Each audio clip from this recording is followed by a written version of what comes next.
नमस्कार दोस्तों, आज हम फिजिक्स के चैप्टर 1 के भौतिक जगत के पार्ट 4 पढ़ेंगे, जो कि होगा प्रकृति में मूल बल।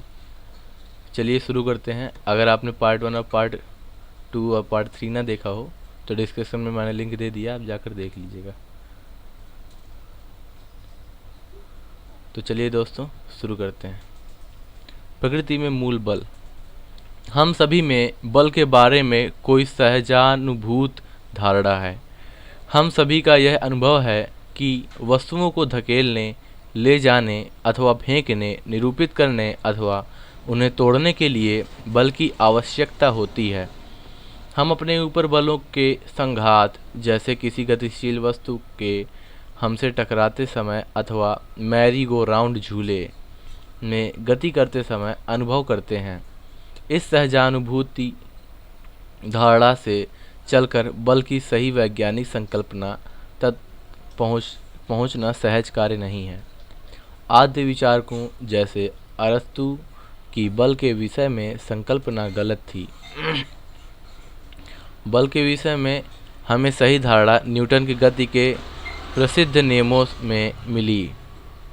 उन्होंने दो पिंडों के बीच गुरुत्वाकर्षण बल के लिए सुस्पष्ट सूत्र भी दिया।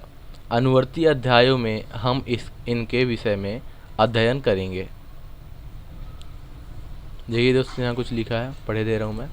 अनुभाग 1.4 तथा 1.5 में ऐसी कई संकल्पनाएं हैं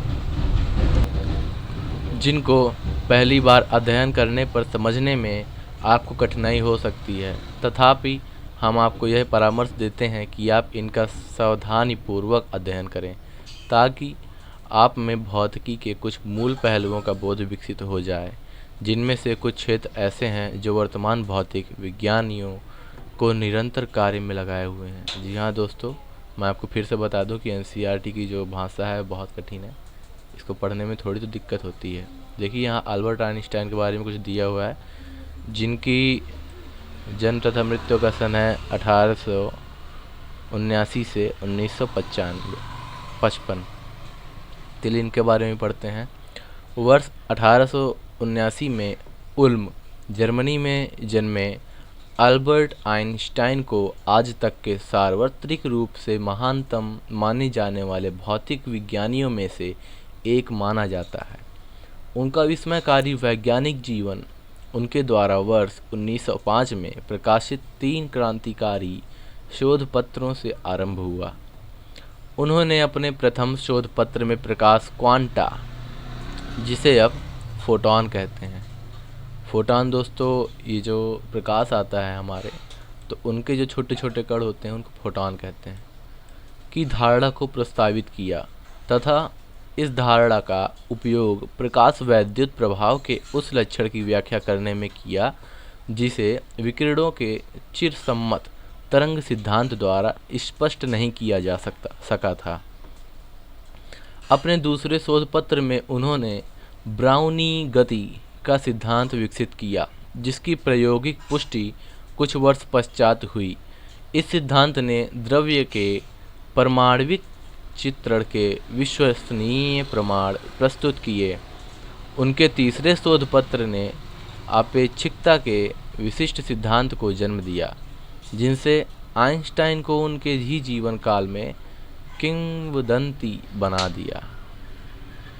अगले दशक में उन्होंने अपने नए सिद्धांतों के परिणामों का अन्वेषण किया, जिसमें अन्य तथ्यों के साथ साथ द्रव्यमान ऊर्जा तुल्यता को एक सुप्रचलित समीकरण E=mc² द्वारा प्रतिस्थापित किया गया। उन्होंने आपेक्षिकता की व्यापक व्याख्या, आपेक्षिकता का व्यापक सिद्धांत की रचना भी की, जो कि गुरुत्वाकर्षण का आधुनिक सिद्धांत है।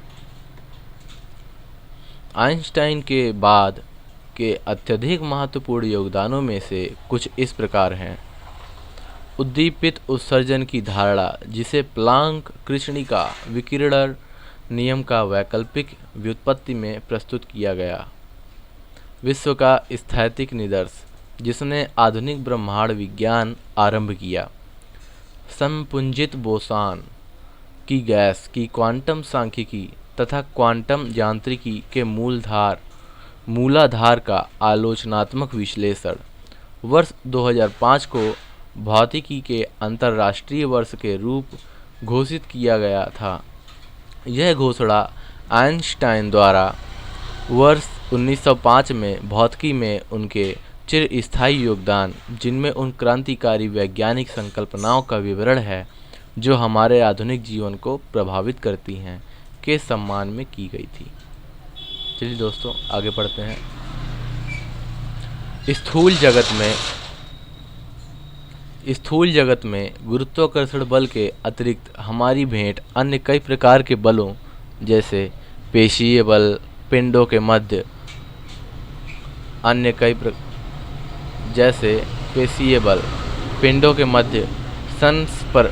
संस्पर्श बलों, घर्षण, यह भी स्पर्श करने वाले पृष्ठों के समांतर संस्पर्श बल है, संपीड़ित अथवा दीर्घित कमानी तथा तनी हुई रस्सियों एवं डोरियों तनाव द्वारा आरोपित बल जब ठोस तरलों के संपर्क में होते हैं तब उत्प्लावकता एवं श्यानकता के बल, किसी तरल के दाब के कारण बल, किसी द्रव्य के पृष्ठ तनाव के कारण बल आदि आदि। आवेशित तथा चुंबकीय वस्तुओं के कारण भी बल होते हैं। सूक्ष्म प्रभाव क्षेत्र में भी हमारे पास विद्युत तथा चुंबकीय बल, नाभिकीय बल जिसमें प्रोटॉन व न्यूट्रॉन सम्मिलित हैं, अंतर परमाणविक एवं अंतराणविक बल आदि हैं। इनमें से कुछ बलों से हम अपना परिचय पाठ्यक्रम के बाद वाले भाग में करेंगे। 20वीं शताब्दी की एक महान अंतर्दृष्टि यह है कि विभिन्न संदर्भों में पाए जाने वाले विविध बल वास्तव में प्रकृति के कुछ मूल बलों से ही उत्पन्न होते हैं। उदाहरण के लिए, जब कोई कमानी दीर्घित संपीड़ित की जाती है तब कमानी के निकटवर्ती परमाणुओं के बीच उत्पन्न नेट आकर्षण प्रतिकर्षण बल के कारण प्रत्यास्थ कमानी बल उत्पन्न होता है। इस नेट आकर्षण प्रतिकर्षण की खोज परमाणुओं के आवेशित अवयवों के बीच वैद्युत बलों के योग असंतुलित तक की जा सकती है। सिद्धांत रूप में इसका तात्पर्य यह है कि व्युत्पन्न बलों जैसे कमानी बल, घर्षण के नियम प्रकृति के मूल बलों के नियमों से स्वतंत्र नहीं है। तथापि इन व्युत्पन्न बलों का उद्भव अत्यंत जटिल है। अपनी समक्ष के वर्तमान चरण पर हम प्रकृति के 4 मूल बलों को जानते हैं, जिनका यहाँ संक्षेप में वर्णन किया गया है। पहला है गुरुत्वाकर्षण बल। गुरुत्वाकर्षण बल किन्हीं 2 पिंडों के बीच उनके द्रव्यमानों के कारण लगने वाला आकर्षण बल है।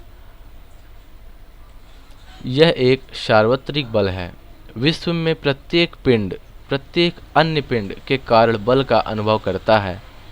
उदाहरण के लिए, इस पृथ्वी पर रखी प्रत्येक वस्तु पृथ्वी के कारण गुरुत्व बल का अनुभव करती है। विशेष बात यह है कि पृथ्वी के परितः चंद्रमा तथा मानव निर्मित उपग्रहों की गति, सूर्य के परितः पृथ्वी तथा ग्रहों की गति और वास्तव में पृथ्वी पर गिरते पिंडों की गति गुरुत्व बल द्वारा ही नियंत्रित होती है। विश्व की बृहद स्तर की परिघटनाओं जैसे तारों, मंदाकिनियों तथा मंदाकिनीय गुच्छों के बनने तथा विकसित होने में इस बल की ही प्रमुख भूमिका है। दूसरा बल विद्युत चुंबकीय बल। विद्युत चुंबकीय बल आवेशित कणों के बीच लगने वाला बल है। सरल प्रकरण में जब आवेश विरामावस्था में होते हैं तो इस बल को कूलाम नियम द्वारा व्यक्त किया जाता है। सजातीय आवेशों में प्रतिकर्षण तथा विजातीय आवेशों में आकर्षण। गतिशील आवेश चुंबकीय प्रभाव उत्पन्न करते हैं तथा चुंबकीय क्षेत्र गतिशील आवेशों पर बल आरोपित करते हैं। व्यापक रूप से वैद्युत तथा चुंबकीय प्रभाव अविच्छेद हैं, इसीलिए इस बल को विद्युत चुंबकीय बल कहते हैं। देखिए दोस्तों, यहाँ कुछ दिया हुआ है। देखिए दोस्तों, यहाँ कुछ दिया हुआ है, आइए इसको भी पढ़ लेते हैं। सत्येंद्रनाथ बोस के बारे में दिया गया है।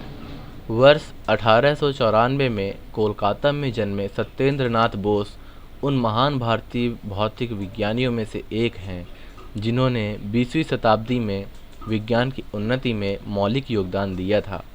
भौतिकी के आद्योपांत उत्कृष्ट विद्यार्थी रहकर बोस ने वर्ष 1916 में कोलकाता विश्वविद्यालय में प्राध्यापक के रूप में अपना सेवाकाल आरंभ किया। इसके 5 वर्ष पश्चात वे ढाका विश्वविद्यालय चले गए। यहाँ वर्ष 1924 में अपनी प्रतिभाशाली अंतर्दृष्टि से प्लांक नियम की एक नवीन व्युत्पत्ति प्रस्तुत की, जिसमें उन्होंने विकिरणों को फोटॉन की गैस के रूप में माना तथा फोटॉन अवस्था की गणना की नवीन सांख्यिकी विधियां अपनाईं। उन्होंने इस विषय पर एक शोध पत्र लिखकर उसे आइंस्टाइन को भेजा, जिन्होंने तुरंत इसके विशाल महत्व को पहचानते हुए इसका जर्मन भाषा में अनुवाद करके प्रकाशन के लिए अग्रसारित कर दिया। फिर आइंस्टाइन ने इसी विधि का अनुप्रयोग अणुओं की गैस पर किया। बोस के कार्य में नवीन संकल्पनात्मक अवयव का मूल भाव यह था कि कणों को अविभेद्य माना गया, जो कि उन कल्पनाओं में मूल रूप से भिन्न थी जिन्हें चिरसम्मत मैक्सवेल बोल्ट्जमान सांख्यिकी के आधार के रूप में माना जाता है। शीघ्र ही यह अनुभव किया गया कि बोस आइंस्टाइन सांख्यिकी को केवल पूर्णांक पृथक्करण वाले कणों पर ही लागू किया जा सकता है और अर्ध पूर्णांक पृथक्करण वाले कणों के लिए जो पाउली अपवर्जन सिद्धांत को संतुष्ट करते हैं, एक नवीन क्वांटम सांख्यिकी फर्मी डिरैक सांख्यिकी की आवश्यकता है। पूर्णांक पृथक्करण वाले कणों को बोस को सम्मान देने के लिए बोसान कहते हैं दोस्तों। बोस आइंस्टाइन सांख्यिकी का एक महत्वपूर्ण निष्कर्ष यह है कि अणुओं की किसी गैस का एक निश्चित ताप से कम ताप पर प्रावस्था संक्रमण किसी ऐसी अवस्था में होगा जिसमें परमाणुओं का अधिकांश भाग समान न्यूनतम ऊर्जा अवस्था में रहता है। बोस की पथ प्रदर्शक धारणा, जिसे आइंस्टाइन ने आगे विकसित किया, का प्रभावशाली प्रमाणीकरण लगभग 70 वर्ष पश्चात पराशीत क्षार परमाणुओं की तनु गैस के रूप में द्रव्य की नवीन अवस्था बोस आइंस्टाइन संगणित के प्रेक्षण द्वारा हुआ। चलिए दोस्तों, फिर से अपनी जगह पर आते हैं। गुरुत्वाकर्षण बल की भांति विद्युत चुंबकीय बल भी काफ़ी लंबी दूरियों तक कार्यरत रहता है तथा इसे किसी मध्यवर्ती माध्यम की भी आवश्यकता नहीं होती। गुरुत्व बल की तुलना में यह बल कहीं अधिक प्रबल होता है। उदाहरण के लिए, किसी निश्चित दूरी के लिए दो प्रोटॉनों के बीच का वैद्युत बल उनके बीच लगे गुरुत्वाकर्षण बल का 10⁻36 गुना होता है। द्रव्य, जैसा कि हम जानते हैं, इलेक्ट्रॉन तथा प्रोटॉन जैसे मूल आवेशित अवयवों से मिलकर बना है। चूँकि विद्युत चुंबकीय बल गुरुत्वाकर्षण बल की अपेक्षा कहीं अधिक प्रबल होता है, यह आणविक तथा परमाणुविक पैमाने की सभी परिघटनाओं पर छाया रहता है। अन्य दो बल, जैसा कि हम आगे देखेंगे, केवल नाभिकीय पैमाने पर सक्रिय होते हैं। अतः परमाणु तथा अणुओं की संरचना, रासायनिक अभिक्रियाओं की गतिकी तथा वस्तुओं के यांत्रिक, तापीय तथा अन्य गुणों का परिचालन मुख्यतः विद्युत चुंबकीय बल द्वारा ही होता है। यह तनाव, घर्षण, सामान्य बल, कमानी बल आदि जैसे स्थूल बलों के मूल में होता है। गुरुत्वाकर्षण बल सदैव ही आकर्षी बल होता है, जबकि विद्युत चुम्बकीय बल आकर्षी अथवा प्रतिकर्षी भी इसको इस प्रकार भी कह सकते हैं कि द्रव्यमान केवल एक ही प्रकार ऋणात्मक द्रव्यमान जैसा कि कुछ नहीं है का होता है, जबकि आवेश दो प्रकार के होते हैं, धनावेश तथा ऋणावेश। यही इन सभी अंतरों का कारण है। द्रव्य अधिकांशतः वैद्युत उदासीन नेट आवेश शून्य होता है। इस प्रकार वैद्युत बल अधिकांश रूप में शून्य होता है तथा पार्थिव परिघटनाओं में गुरुत्वाकर्षण बल का प्रभुत्व रहता है। वैद्युत बल स्वयं वातावरण जहाँ परमाणु आयनीकृत होते हैं में प्रकट होता है और इसी के कारण त्वरित दमकती है। यही हम थोड़ा चिंतन करें तो हम अपने दैनिक जीवन की घटनाओं में स्वयं ही स्पष्ट रूप में यह पाएंगे कि गुरुत्व बल की तुलना में विद्युत चुम्बकीय बल अधिक शक्तिशाली है। जब हम किसी पुस्तक को हाथ पर रखते हैं तब हम अपने हाथ द्वारा प्रदान किए जाने वाले सामान्य बल से पृथ्वी के विशाल द्रव्यमान के कारण पुस्तक पर लगे गुरुत्वाकर्षण बल को संतुलित करते हैं। यह सामान्य बल और कुछ नहीं वरन संपर्क पृष्ठ पर हमारे हाथ तथा पुस्तक के आवेशित अवयवों के बीच लगने वाला नेट विद्युत चुम्बकीय बल ही होता है। यदि विद्युत चुम्बकीय बल स्वतः रूप से गुरुत्व बल से इतना अधिक प्रबल ना हो तो किसी सशक्त व्यक्ति का हाथ भी एक पंखे के भार के कारण टुकड़े टुकड़े होकर बिखर जाएगा। वास्तव में इससे सामंजस्य रखते हुए ऐसी परिस्थितियों में हम स्वयं अपने भार के अधीन टुकड़े टुकड़े होकर बिखर जाते हैं।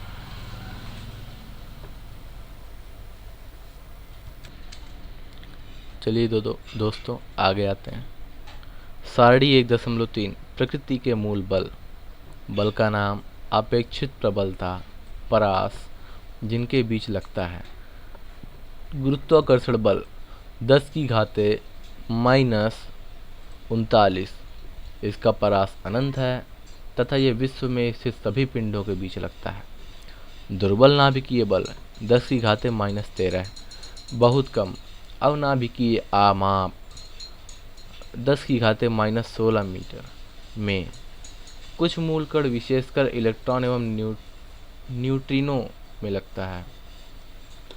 विद्युत चुम्बकीय बल 10⁻2 अनंत आवेशित कणों के बीच लगता है। प्रबल नाभिकीय बल 1 लघु नाभिकीय आमाप 10⁻15 मीटर न्यूक्लियॉन भारी मूलकण के बीच लगता है। चलिए आगे आते हैं। प्रबल नाभिकीय बल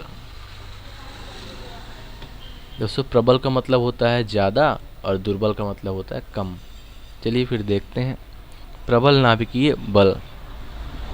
नाभिक में प्रबल नाभिकीय बल प्रोटॉनों तथा न्यूट्रॉनों को बांधे रखता है। स्पष्ट है कि बिना किसी आकर्षी बल के प्रोटॉनों में पारस्परिक प्रतिकर्षण होने के कारण कोई भी नाभिकीय असंतुलित हो जाता।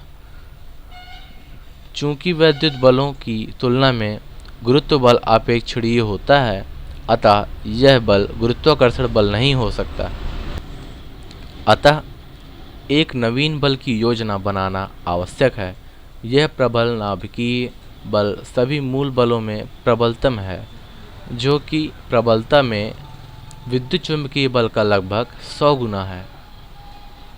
यह आवेश के प्रकार पर निर्भर नहीं करता तथा प्रोटॉन के बीच, न्यूट्रॉन के बीच तथा न्यूट्रॉन के बीच समान रूप से कार्य करता है।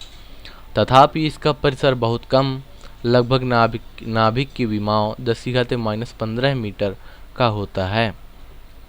यह किसी नाभिक के स्थायित्व के लिए उत्तरदायी माना जाता है। ध्यान दीजिए, इलेक्ट्रॉन इस बल का अनुभव नहीं करता, तथापि हाल ही में हुए विकासों ने यह सूचित किया है कि प्रोटॉन तथा न्यूट्रॉन और भी कहीं अधिक मूल अवयवों, जिन्हें क्वार्क कहते हैं, से मिलकर बने हैं। आगे पढ़ते हैं दोस्तों। दुर्बल नाभिकीय बल। दुर्बल नाभिकीय बल केवल निश्चित नाभिकीय प्रक्रियाओं जैसे किसी नाभिक के बीटा क्षय में प्रकट होते हैं। बीटा क्षय में नाभिक एक इलेक्ट्रॉन तथा एक अनावेशित कण, जिसे न्यूट्रिनो कहते हैं, उत्सर्जित करता है। दुर्बल नाभिकीय बल गुरुत्वाकर्षण बल जितना दुर्बल नहीं होता, परंतु प्रबल नाभिकीय बल विद्युत चुंबकीय बलों से काफ़ी दुर्बल होता है। दुर्बल नाभिकीय बल का परिसर अत्यंत छोटा 10⁻⁻16 मीटर कोटि का है। अगला आता है बलों के एकीकरण की ओर। हमने अनुभाग 1.1 में यह टिप्पणी की है कि एकीकरण भौतिकी की मूलभूत खोज है। भौतिकी की महत्वपूर्ण उन्नति प्रायः विभिन्न सिद्धांतों तथा प्रभाव क्षेत्रों के एकीकरण की ओर ले जाती है। न्यूटन ने पार्थिव तथा खगोलीय प्रभाव क्षेत्रों को अपने गुरुत्वाकर्षण के सर्वमान्य नियम के अधीन एकीकृत किया। ऑर्स्टेड तथा फैराडे ने प्रायोगिक खोजों द्वारा दर्शाया कि व्यापक रूप में वैद्युत तथा चुंबकीय परिघटनाएं अविच्छेद्य हैं। मैक्सवेल की इस खोज ने कि प्रकाश विद्युत चुंबकीय तरंगें हैं, विद्युत चुंबकत्व तथा प्रकाशिकी को एकीकृत किया। आइंस्टाइन ने गुरुत्व तथा विद्युत चुंबकत्व को एकीकृत करने का प्रयास किया, परंतु अपने इस साहसिक कार्य में सफल न हो सके। परंतु इससे भौतिक विज्ञानियों की बलों के एकीकरण के उद्देश्य के लिए उत्साहपूर्वक आगे बढ़ने की प्रक्रिया रुकी नहीं। देखिए दोस्तों, यहाँ कुछ दिया हुआ है, इसको मैं पढ़ दे रहा हूँ। सारणी 1.4 प्रकृति के विभिन्न बलों प्रभाव क्षेत्रों के एकीकरण में प्रगति। यह भौतिकविद, यह है वर्ष और यह है एकीकरण संबंधी उपलब्धियाँ। चलिए पढ़ लेते हैं। आइजक न्यूटन सन 1687 खगोलीय तथा पार्थिव यांत्रिकी को एकीकृत किया। यह दर्शाया कि दोनों प्रभाव क्षेत्रों पर समान गति के नियम तथा गुरुत्वाकर्षण नियम लागू होते हैं। अगले आते हैं हैंस क्रिश्चियन ऑर्स्टेड 1820 में। यह दर्शाया कि वैद्युत तथा चुंबकीय परिघटनाओं का एकीकृत प्रभाव क्षेत्र विद्युत चुंबकत्व अविच्छेद रूप हैं, विद्युत चुंबकत्व के अविच्छेद रूप हैं। और एक थे माइकल फैराडे, इन्होंने 1830 में यही चीज़ कहा था। आगे आते हैं जेम्स क्लार्क मैक्सवेल सन 1873 में वैद्युत चुंबकत्व तथा प्रकाशिकी को एकीकृत किया। यह दर्शाया कि प्रकाश विद्युत चुंबकीय तरंगे हैं। सेल्डन ग्वाशोव, अब्दुस सलाम, स्वीटन वीनबर्ग सन 1969-79 में यह दर्शाया कि दुर्बल नाभिकीय बल तथा विद्युत चुंबकीय बल को एकल विद्युत दुर्बल बल के विभिन्न रूपों की भांति देखा जा सकता है। Carlo Rubbia, Simon van der Meer सन 1984 पर यह बताया कि विद्युत दुर्बल बल के कारण के सिद्धांत के पूर्वानुमानों को प्रायोगिक रूप से सत्यापन किया। उन्होंने यह चीज़ की दोस्तों। चलिए फिर से आ जाते हैं अपने वीडियो पर। पिछले कुछ दशकों में इस क्षेत्र ने बहुत प्रगति देखी है। विद्युत चुंबकीय तथा दुर्बल नाभिकीय बल अब एकीकृत हो चुके हैं। अब हम इन्हें एकल विद्युत दुर्बल बल के रूप में देखा जाता है। इस एकीकरण का वास्तव में क्या अर्थ है, इसे यहाँ स्पष्ट नहीं किया जा सकता। विद्युत दुर्बल तथा प्रबल बल को एकीकृत करने तथा यहाँ तक कि गुरुत्वाकर्षण को अन्य सभी बलों से एकीकृत करने के प्रयास किए गए हैं तथा अब भी किए जा रहे हैं। बहुत सी ऐसी ही अवधारणाएं अभी भी अनिश्चित तथा अनिर्णायक बनी हुई हैं। सारणी 1.4 में प्रकृति के मूल बलों के एकीकरण की प्रगति की दिशा में कुछ मील के पत्थरों को सारांश रूप में दर्शाया गया है, जो कि हमने आपको पढ़कर सुना दिया। चलिए दोस्तों, आज के लिए बस इतना ही। अगला भाग देखेंगे अगले पार्ट में, भौतिक नियमों की प्रकृति। जय हिंद दोस्तों।